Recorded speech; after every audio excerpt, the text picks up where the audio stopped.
So being a hologram is kind of cool because I could be doing 10 SIME events at the same time, while Ola is sitting by the pool with the SIME Miami team sipping a pina colada.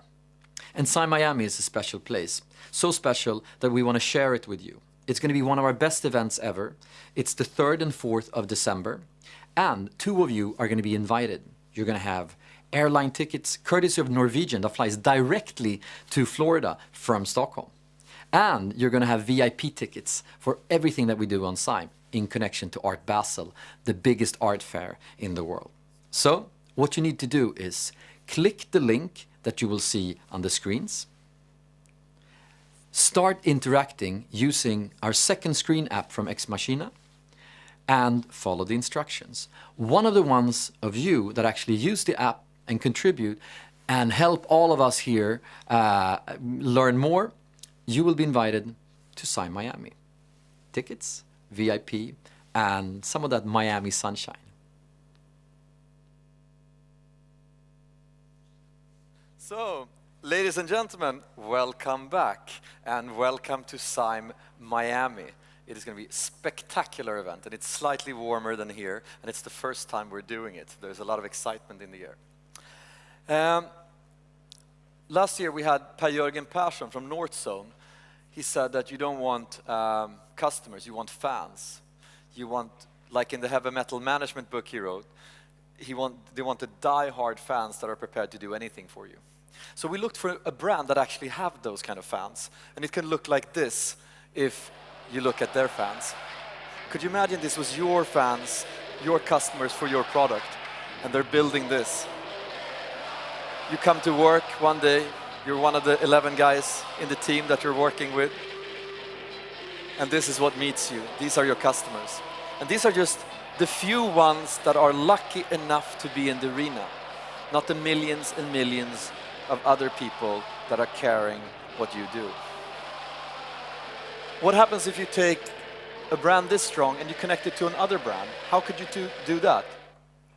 Well, of course, you can do that in many ways, but I think this is a beautiful execution. Will shortly be arriving in the land of FC Barcelona.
Thank you very much, and welcome up the man behind a lot of the cool things that happens in Barcelona that is not on the football court. Didac Lee. Very welcome. Have a seat, and welcome to Stockholm. Thank you very much. What a fantastic brand to work with. Yeah. You're a serial entrepreneur. You built a lot of companies and technology since you were young, and then they asked you to come and look at Barcelona Football Club's digital strategy and join the board. So what were the first things that you did? So how did you start thinking about the brand? Well, firstly, I have to say that my dream was not to be an entrepreneur. I want to be a football player. Yeah, but I was so bad, I cannot even play in my school team. So the next thing I tried, I pivot myself, and I became an entrepreneur, and then I joined the team, the board. For me, to join in the board is like a dream come true. For 36 years man in Barcelona with it's very hard to get into the board. And so for me, it's a dream come true. The first thing I did is to try to understand, to figure out how what's the role of digital in a traditional football club like Barça, FCB Barcelona. And everybody talks that Barça is a global brand, and the most important thing for a global brand is how we reach and engage our fan base. And I think the only way, or the most effective way to reach and engage our fan base is using digital. So why the first thing we did is to create the digital strategy. And our digital strategy is very simple. We generate the audience wherever they are, in social networks. We engage our audience by creating engaging content for them. And then we monetize this audience by selling them products or generating value to our partners, like Qatar.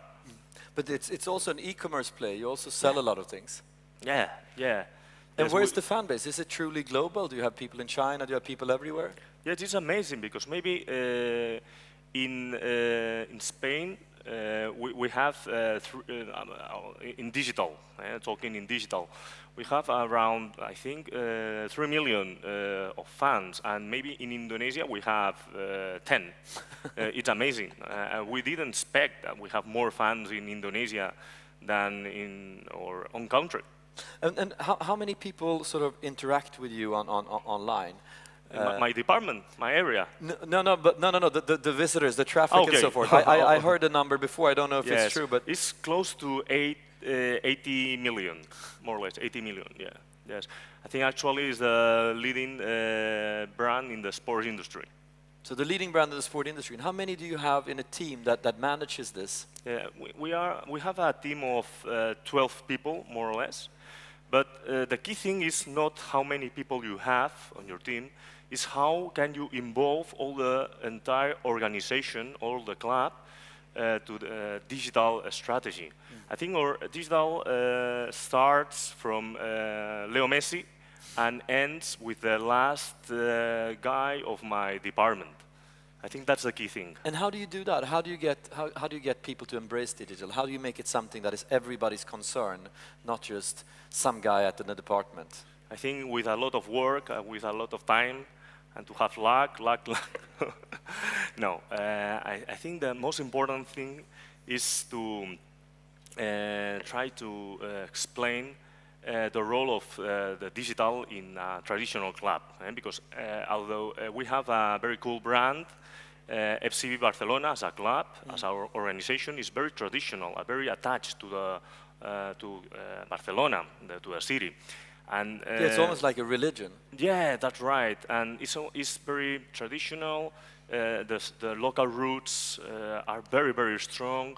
And this process of the globalization is very hard. I think the key thing here was to understand that we are changing our business model. In my opinion, clubs like Manchester United, Real Madrid, Barça, all these clubs with a global brand, we are not football clubs anymore in business terms. You have mutated and become something completely different. Yeah, our mutation, I think, it started 10 years ago. Maybe we play the same game like, I don't know, Granada Club de Fútbol, other Spanish football team, but we are into the entertainment business. In fact, when I do the benchmark of our organization with other, we don't benchmark with other Champions League clubs. We benchmark with Disney. Okay. Yeah, okay. because I think, or if you check the... But that's a brave new mindset, choosing a completely different benchmark and then going for completely different goals than just looking at what your neighbor is doing. Yeah, because if you compare the budget of FCB Barcelona compare with Granada, maybe our budget is 20 times more. Maybe we play the same game, but we are into different business. And yeah, if you check the... That's how most people playing against Barcelona feel also. Yeah, that's right. But not only the way you play, the way you manage the organization. If you check the Disney revenue streams, the revenue streams of Disney is very similar to FCB. And they have we have the match day, they have their Disney parks around the world, and we have TV rights, they have their movies, we sell merchandising, so do they. And they have Mickey Mouse, we have Leo Messi. It's very, very similar. But if you call up Mickey Mouse or Leo Messi and you say, or Neymar. Hi Messi, this is Didac. I want you to tweet that Qatar Airways is really cool because you get a sponsorship for them. And he loves Norwegian instead. Or how do you interact with the players, because they are larger than many media companies themselves? Of course. I think it's the most important is to combine them. That there's synergies between the two brands. So you convince them that they are benefiting from Barcelona. Okay. Yes, it's some sort of co-branding, and everybody gets benefit from it because they are players, they are brand, and they also become media, like us. So why I think the key thing is to understand there's a lot of synergies between the two brands, the co-branding. But are they writing themselves, or do they have editors, and is it sort of controlled by you huge guys? Corporations with a marketing department. Yeah. Oh, so Messi has a marketing department and somebody writing. Oh, cool. Yeah. They are not like us. We are not. We are not a football club.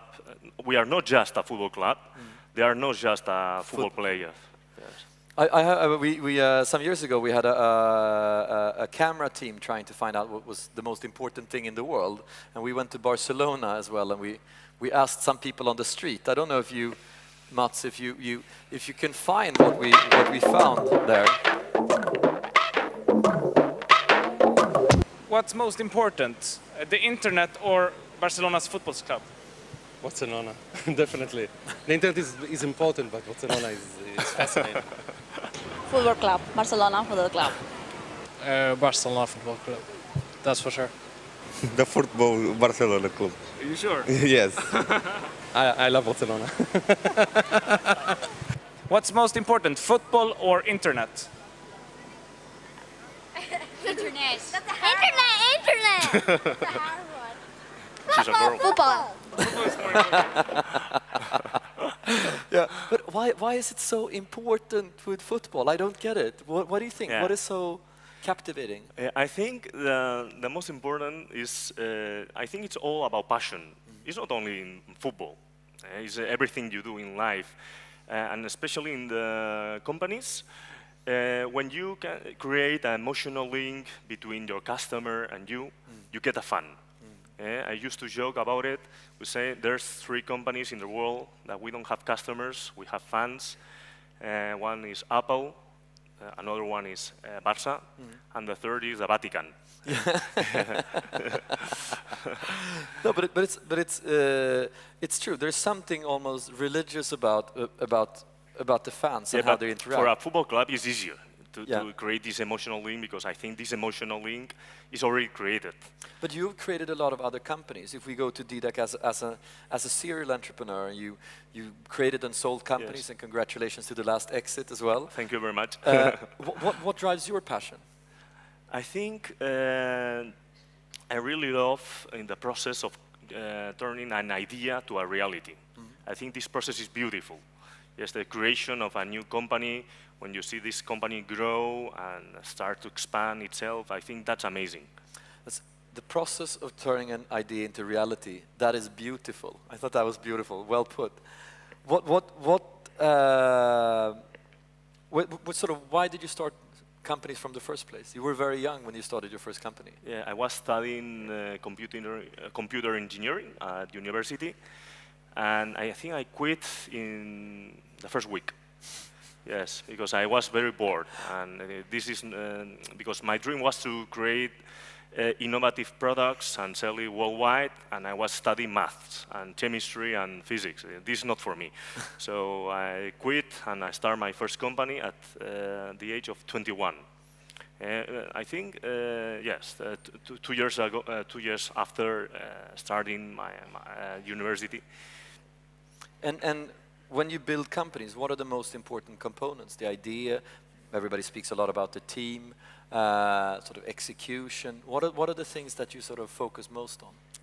As like Dushan said, Luck? is luck.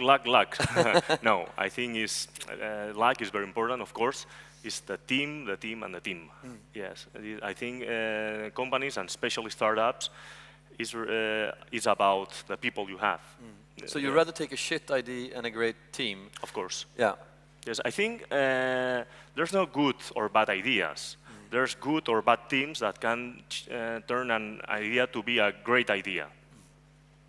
What is next for you? Or what is next for Barcelona? What's the next dimension of Barcelona in a digital world? Where do you think it can go? Okay, as a club. Yeah. Okay. Or as a digital strategy? I think the challenge for not only for Barcelona, is for all the clubs worldwide, is how to monetize this audience. Yeah, because now we got our audience, we engage them, and now we are in the monetization, and we are doing a lot of experiments to try to find out what's the best way, for example, to how we can empower advertisement from our sponsor, like Qatar Airways. For example, in the first week, they got 500,000 views of that video, and when we push the video through our social media, we got 12 times more of views. I think, as you said before, FCB became a media as itself. I think that one of the future developments. Yeah. You're becoming even more of a media company. Yeah, yeah. Maybe we change from a football club to an entertainment company, and the next step is to become a marketing company. Yeah. And what's next for you? What's next for Didakli? For me, What's your next passion? to learn how to cook. No, no. I want to create a venture capital based in Barcelona for invest on early stage companies. So a venture capital company investing in Barcelona or anywhere? Worldwide, but based Yeah. in Barcelona. Okay, cool, cool. It's very near the stadium. Yeah, and what are you going to teach the entrepreneurs? How to manage people. Yeah, I think that's a key, the core thing in a startup. And any learnings that you can share with the entrepreneurs and the corporates that are building entrepreneurial teams? Maybe I share one. Yes, if you are able to find the right job that can passionate your employee or the member of your team, you will get a motivated member of your team. One more time so I get it. Yeah. Yes, I think the key thing is how to find the right job for the right person. That's the key thing. And the second thing is to hire good, not only high-skilled people, good people. As a personal, yes. In Spanish we say, buenas personas buenas. I don't know in English. Good people that are good. Yes, yes, that's right. Or good people that are nice, maybe. Yes, that's right. Yes. I think that's also a very good takeaway. It's beautiful to see an idea come to life, and you should take good people that are nice. Thank you very much, and good luck in the future. Thank you.